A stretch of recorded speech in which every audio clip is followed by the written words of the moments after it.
All right, Week 15 NFL information. Here are some free picks for you. Of course, Joe Duffy's picks, my God, all we do is win.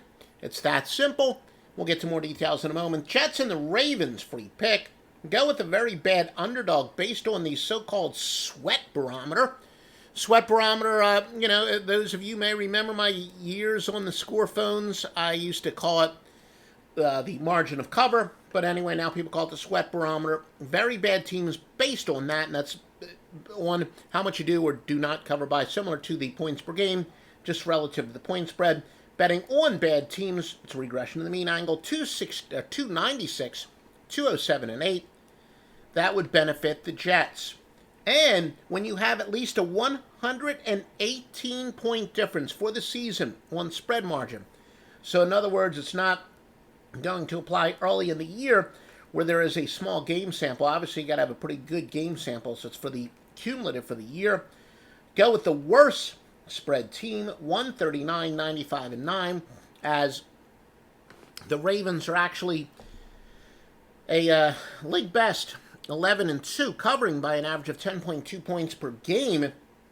But that means they're actually a good go against at this point. You can't take those points retroactively, and they're going to be a little overvalued here. That would, of course, would benefit the Jets. Now, conversely, on short weeks, the better team generally does quite well unless they've had substantially more snaps. Going with the better team is 82 and 34. That would say to favor the Ravens. Go with teams with 90 or fewer snaps on the season, 208, 159, and 10. That would say to go with the Jets. Now, the Jets, their final three games, they're against the Ravens, the Steelers, and the Bills. A chance for, again, Sam Darnold to maybe go into the offseason with a little bit of momentum.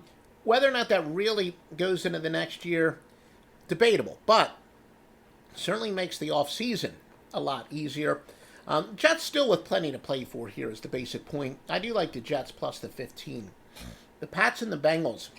Anti-splits angle about fading road teams who have a better record on the road than the home team has been at home is 141, 104, and 11. That would favor Cincinnati. Again, New England's been much better on the road than Cincinnati is at home, but that tells us regression to the mean. Also, kind of an anti-splits angle there as well.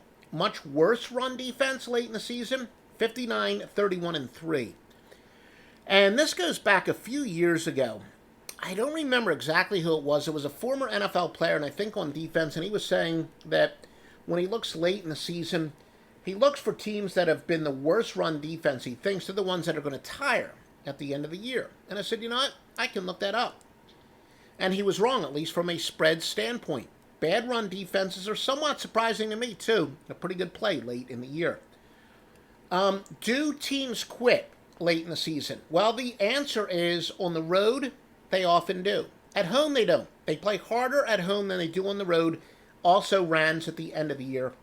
Home underdogs of 9.5 or more, week 15 or later. 32 and 19, that would favor Cincinnati. Sorry, folks. This is a time of the year where my allergies bother me the worst, so bear with me a little bit. Anyway, Bengals franchise wide receiver A.J. Green, considered day-to-day. If he comes back, would not only be an important addition talent-wise, but I think would give him a nice emotional lift. I like Cincinnati plus the 9.5. Vikings and the Chargers. And again, worse turnover team is the better team. The bet on 538, 407, and 30. Turnovers, yeah, it has a lot to do with lack of execution, lack of skill, but it's, I think, one of the more correctable mistakes. So turnovers are a little bit tougher to maintain. That's why going with the worst turnover team. Because remember, the spread is based on, in no small part, season-to-date performance. And when one team has a much better turnover ratio, that is tougher to maintain. Wide receiver Adam Thielen for the Vikings. Looks like he's going to be probable after missing 6 of the last games. Minnesota averaging 24.5 points per game, though, without him.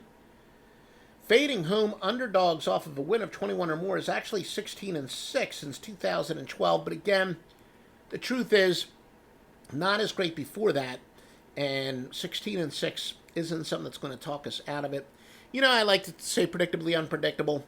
I think both of these quarterbacks are box of chocolates. And going with a home dog of 3, it's a pretty good play.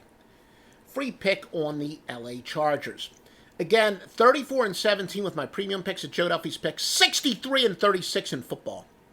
Got a Wise Guy play on Army Navy. Already got 11 NFL, led by 5 Wise Guy plays up at offshoreinsiders.com. And we're brought to you in no small part due to mybookie.ag. They've made an agreement. Use the promo code Duffy. They will give you the largest bonus that they're offering anybody at that time. It's also your way to show your support. Say, I'd like more free picks. Please enter the promo code Duffy. They are thoroughly vetted. Bottom line is this. Any single sportsbook I talk about on offshoreinsiders.com, I have worked years and years and years and years to build up a tremendous reputation. Going on 32 years in the business. I'm not going to ruin that reputation by sending you to a bad sportsbook. Every single sportsbook that I have at offshoreinsiders.com is one of the best in the world. Offshoreinsiders.com, the best sports picks and thoroughly vetted sports books.